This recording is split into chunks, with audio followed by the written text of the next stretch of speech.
মাগো আমি ফিরে এসেছি মাগো, বেশ ভালো হয়েছে বাবা। কিন্তু আমি আমি ওই স্কুলে আর কোনোদিন লেখাপড়া করবো না মাগো। কেন বাবা? না তুমি মাগো, আর সেই স্কুলে লেখাপড়া করবে না কেন? ওই স্কুলে লেখাপড়া করতে গেলে মান সম্মান যে কিছু থাকবে না মাগো। কেন বাবা?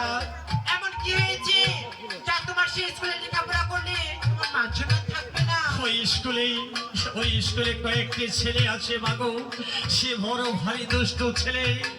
আমাকে ওই স্কুল থেকে আমাকে ঘর ধরে বের করে দিয়েছে মাগো। সে কি বলছো বাবা? হ্যাঁ মাগো। আমি তোমার বাবাকে বলে সেই ছেলেদের যে কোনো একটা ব্যবস্থা করে নেব। না মাগো, একবার ওই স্কুলে তখন দেখে আমি বেরিয়ে এসেছি। সেই স্কুলে আমি লেখাপড়া করবো না মাগো।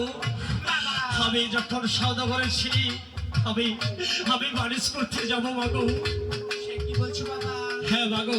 তোমার তো এখনো সেই পানিশ করার বয়স হয়নি। হ্যাঁ মাগো, আমি আমার অমূল্য বয়স হয়েছি, আমার ভালো মন্দ বোঝার বয়স আমার হয়েছে মাগো। আমাকে হাসি মুখে তুমি বিদায় দাও মাগো। আমি যাবো বাড়ি করতে যাবো মাগো। ঠিক আছে বাবা, আমি তোমার বাবাকে বলে দেখি তিনি কি করেন। ঠিক তবে আছে চলো মাগো। বাবা, আমরা এখন অন্তঃমহলে যাই।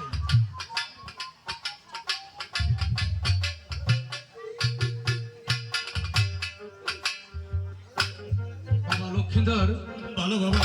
তুমি ফিরে এসেছো বাবা। হ্যাঁ বাবা, আমি ফিরে এসেছি।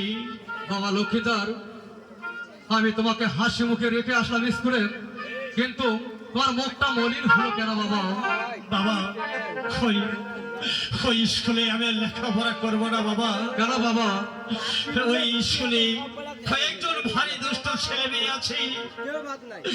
আমাকে ওই স্কুলে আর আমার ভাগ্যে লেখাপড়া হবে না। আমি যাবো বারিশ করতে যাবো বাবা।